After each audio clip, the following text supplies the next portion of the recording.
आपका बहुत स्वागत है। नमस्कार, मैं सोनाली और आप देख रहे हैं केकेडी न्यूज। रुक करते हैं मध्य प्रदेश की कुछ खास और तमाम खबरों पर। खबर बाड़म लहरा से है, जहां मध्य प्रदेश से है, जहां 23 मई 2024 को थाना बमनोरा क्षेत्र अंतर्गत ग्राम मवई के तालाब के पास आम रास्ते में एक मृत व्यक्ति के पेड़ पड़े होने की सूचना मिली है, जिसे 108 एम्बुलेंस की मदद से घायल को सामुदायिक स्वास्थ्य केंद्र घुवारा लाया गया था, जहां डॉक्टरों ने घायल को मृत घोषित कर दिया। जिसके बाद डॉक्टरों ने घुवारा बमनोरा पुलिस को सूचित किया और तत्काल बमनोरा थाना प्रभारी ने सामुदायिक स्वास्थ्य केंद्र घुवारा पहुंचकर शव को अपने कब्जे में लेकर एफएसएल एवं डॉग स्क्वाड टीम के द्वारा जांच प्रारंभ की और तमाम साक्ष्य और सबूत एकत्रित कर आरोपी राजेंद्र सिंह निवासी ग्राम मवई गिरफ्तार कर लिया गया है। देखिए, जैसे आपको पता है कि 23 तारीख को एक सीएचसी गुवारा से बमनोरा थाना पर रिपोर्ट आई थी कि एक व्यक्ति का शव सीएचसी लाया गया है। उक्त सूचना पर पुलिस द्वारा मर्ग कायम किया गया था एवं मर्ग जांच पर यह पाया गया कि किसी सुरेंद्र सेन नाम के व्यक्ति है, जिसकी किसी धारदार हथियार से हत्या कर दी गई है। पूरे प्रकरण में बमनोरा थाना और रामडोरिया चौकी से पुलिस ने तत्परता से इसमें कार्य करते हुए और सभी तरह के सबूतों और वैज्ञानिक साक्ष्यों को एकत्रित करते हुए संदेह के आधार पर एक व्यक्ति को उसी गांव के मवई गांव के ही व्यक्ति को गिरफ्तार किया गया, जिनके द्वारा ये कबूल किया गया कि उनके द्वारा ये हत्या कारित की गई है। तो सर कितने आरोपी मिले इसमें? इसमें एक ही आरोपी है। इस व्यक्ति द्वारा ये कबूल किया गया कि इसने चूंकि इसका एक बेटे का इसके साथ जो मृतक है उसके साथ में कुछ समय पहले एक्सीडेंट में मृत्यु हो गई थी। उसी बात को लेकर ये व्यक्ति कुंठित था और उसी कुंठा में इसने इस मृतक की हत्या कर दी। देखिए, जैसे आपको पता है कि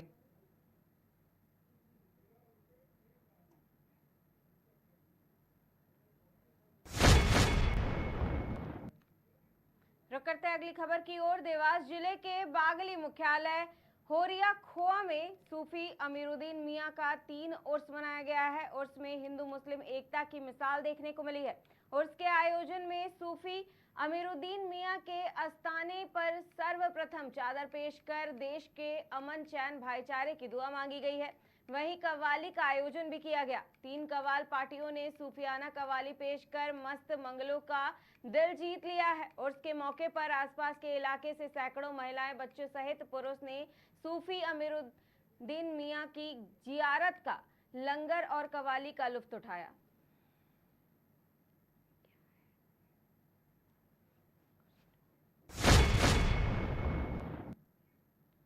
रुक करते हैं अगली खबर की ओर। खबर देवास से है, जहां शहर के आसपास के निकले प्रमुख मार्गों पर वाहन से कटिंग कर चोरी की बढ़ती वारदातों के बीच पुलिस ने शनिवार देर रात ऑपरेशन प्रहार के तहत जिले के अलग अलग क्षेत्रों के 12 कंजर डेरों पर दबिश दी है। करीब 400 अधिकारी जवानों के लाभ लश्कर के साथ पुलिस ने कार्रवाई के पहले ड्रोन कैमरों से नजर रखी है। दबिश के दौरान 5 बाइक, 350 लीटर शराब जब्त की गई है। इस दौरान कई ऐसे आरोपी पुलिस के हत्थे चढ़े हैं जो आदतन अपराधी हैं, जो मध्य प्रदेश सहित अन्य राज्यों में हाईवे पर लूट, कटिंग, डकैती की वारदात कर चुके हैं। इनसे पूछताछ की जा रही है। कार्रवाई के लिए 8 टीमें भी बनाई गई हैं। इनमें 3 एएसपी, 8 डीएसपी, 20 टीआई सहित फोर्स शामिल रहा है। फोर्स बॉडीवान कैमरों से लैस था।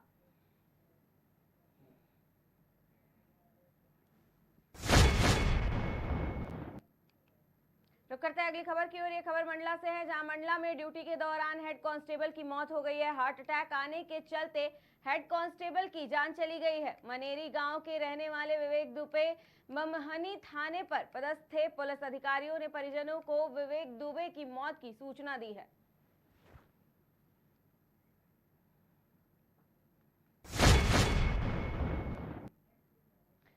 नगर निगम में हुए 100 करोड़ के ड्रेनेज घोटाले को लेकर अब कांग्रेस जागी है। कांग्रेस कार्यकर्ता नारेबाजी करते हुए नगर निगम मुख्यालय पर प्रदर्शन करने पहुंचे हैं। ज्ञापन लेने जब निगमायुक्त नहीं आए तो कांग्रेस पार्षद निगमायुक्त के कैबिन के बाहर जमीन पर बैठकर नारेबाजी करते रहे। प्रदर्शन को देखते हुए परिसर में भारी पुलिस बल भी तैनात किया गया था। वहीं नेता प्रतिपक्ष चिंटू चौकसे ने कहा कि घोटाले के असली जिम्मेदार अभी भी बचे हुए हैं। भ्रष्टाचारियों की संपत्तियां जब्त कर उनसे पैसा वसूला जाना चाहिए। चौकसे ने कहा कि अब रोजाना शाम को घोटाले से जुड़े नए राज कांग्रेस पार्षद दल खोलेगा। आज शहर कांग्रेस कमेटी के नेतृत्व में कार्यवाहक अध्यक्ष देवेंद्र यादव और सारी टीम के नेतृत्व में ईडी को ज्ञापन देने हम लोग आए हैं।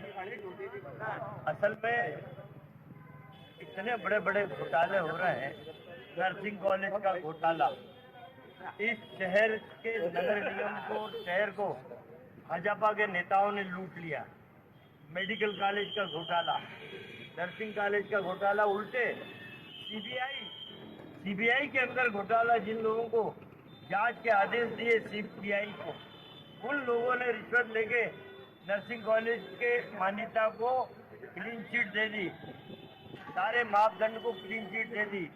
मेरा ये कहना है कि जब एक हाई कोर्ट या सुप्रीम कोर्ट इस तरह के केस में जहाँ भ्रष्टाचार की बू आती है, अपराध की बू आती है, हाई कोर्ट सुप्रीम कोर्ट संज्ञान लेते हैं। हाँ, आज शहर कांग्रेस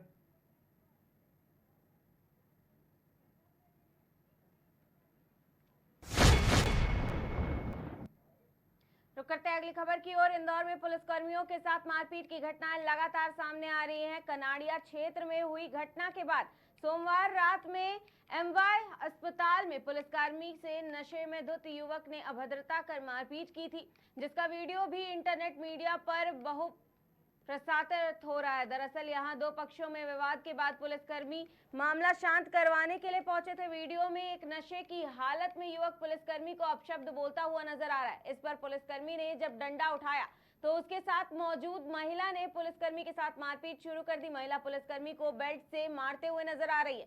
इस दौरान पुलिसकर्मी महिला के सामने बेबस नजर आए।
खबर मंडला से है, जहां आज एनआरसी केंद्र मंडला में माताओं को जानकारी दी गई है तेज धूप से बच्चों को कैसे बचाया जा सके, साथ ही उनके खाने पीने का कैसे ख्याल रखा जाए। इस संबंध में माताओं को जानकारी भी दी गई। बता दें, डाइटिशियन रश्मि वर्मा ने माताओं को बताया है कि इस तेज धूप में बच्चों को बाहर ना निकलने दे। बच्चों को सुबह नहलाना आवश्यक है। उनको तरल पदार्थ अधिक से अधिक मात्रा में दे। वहीं 6 माह से छोटे बच्चों को स्तनपान के द्वारा ही जल की पूर्ति की जाती है, इसलिए उन्हें अलग से कोई भी तरल पदार्थ देने की आवश्यकता नहीं होती है। बता दें, एनआरसी मंडला में बच्चों को विशेष रूप से नौतपा के ध्यान दिया जा रहा है। इसमें बच्चों के रूम टेम्परेचर को मेंटेन करने के लिए 2 से 4 कूलर लगाए गए हैं। साथ ही उनके खाने का भरपूर ध्यान दिया जा रहा है। इस समय जो ये बच्चे आते हैं हमारे पास स्पेशली, या जो बच्चे घर में रह रहे हैं, तो इस समय देखा जा रहा है कि मौसम का जो टेम्परेचर है अब 43 है, 43-44 चल रहा है। और सामान्यतः हमारी बॉडी का जो तापमान होता है 37 तक होता है। अगर कंटिन्यू ये टेम्परेचर बढ़ता जाता है तो इसे हम हीट स्ट्रोक कहते हैं। इससे बच्चे का जो तापमान है नॉर्मल से ज़्यादा होता है, बच्चा पूरा गर्म रहेगा, बच्चा अलर्ट नहीं रहेगा। खाने पीने में जब भी अपन उसका शरीर छुएंगे तो ऊपर से नीचे तक उसकी गर्मी बनी रहेगी। साथ ही साथ धीरे धीरे अगर ये टेम्परेचर हमने कंट्रोल नहीं किया तो ये बच्चे को हीट स्ट्रोक तक लेके जा सकता है। हमारे पास जो बच्चे आते हैं हम सबसे फर्स्ट अपना रूम टेम्परेचर मेंटेन करके रखते हैं। जैसे कि हमको नॉर्मली जो रूम टेम्परेचर है 25 से 30 तक रखना है, तो हम उसको मेंटेन किए हैं। हमने बाकायदा एक हॉल में 2 कूलर लगाए हैं, 4 कूलर टोटल चल रहे हैं और टेम्परेचर वॉच लगी हुई है वार्ड में। जैसे ही टेम्परेचर घटता बढ़ता हम उसको मेंटेन करते हैं। और उस जो स्पेशली 12 के बाद का समय है और शाम को 6 बजे तक जब जो हीट वेव चलती है, हमने टोटल बच्चों को वार्ड से निकलना वर्जित किया है। जो मिलने वाले भी आ रहे हैं हम उनसे स्पेशल रिक्वेस्ट करते हैं कि इस समय पे बिल्कुल भी ना आए, ना ही ताकि बच्चा बिल्कुल भी टेम्परेचर उसका अप डाउन ना हो। में हमने माताओं को ये जानकारी दी कि सबसे पहले कि आपको अपने बच्चे की एक-एक गतिविधि को नोट करना है। बच्चे का टेम्परेचर मतलब बच्चा अगर गर्म लग रहा है, बच्चा खाना नहीं खा रहा है, चिड़चिड़ा रहा है, तो तुरंत ही उसका ध्यान दें। और साथ ही साथ उसके खाने-पीने पे जितनी भी बाहर की चीज़ें हैं, बिल्कुल भी हमें शामिल नहीं करना है। तरल पदार्थ का विशेषतः ध्यान रखना है। जैसे कि अभी अभी उल्टी, दस्त, डायरिया इसका बहुत सीज़न है, तो हम ये कोशिश करते हैं कि मिनरल्स ना कम हो, तो हम ओआरएस देते हैं। तो घर पर भी हमें कैसे ध्यान देना है ताकि बच्चे में पानी की कमी ना आए, बच्चा हीट स्ट्रोक पे ना आए। चूँकि ज़्यादातर महिलाएँ जो हैं कामकाजी हैं, खेत जाते हैं, तो हमने उनको भी सुझाव दिए कि जब भी आप जाते हैं तो अपने साथ छाछ है, मट्ठा है, नींबू पानी है और नॉर्मली जो हमारे यहाँ का प्रचलन है कि पेज और इस समय जो भाजी आ रही है, नींबू है, आम का पन्ना है, शरबत है, सत्तू है, बेल का शरबत है, ये लोकल लेवल पे चीज़ें मिलती हैं और ये आपकी बॉडी हीट को नॉर्मल मेंटेन करके रखती हैं, तो आप इसका सहारा लेके इस गर्मी से बच सकते हैं। यस, एज़ पर गवर्नमेंट की गाइडलाइन के अनुसार 6 माह तक हम केवल स्तनपान की बात करते हैं। तो अभी कुछ लोगों का मिथ ये होता है कि गर्मी में हमें पानी देना है, हमें बिल्कुल भी पानी नहीं देना है, क्योंकि उस समय जैसे ही सीज़न गर्मी का आता है तो हमारी बॉडी की डिमांड खुद ही पानी की नीड ज़्यादा होती है और पीते हैं, तो माँ का पानी का कंजप्शन ज़्यादा होता है। उस दौरान बच्चे का जो पानी की कमी है वो माँ के दूध से ही पूरी हो जाती है। इस समय जो ये बच्चे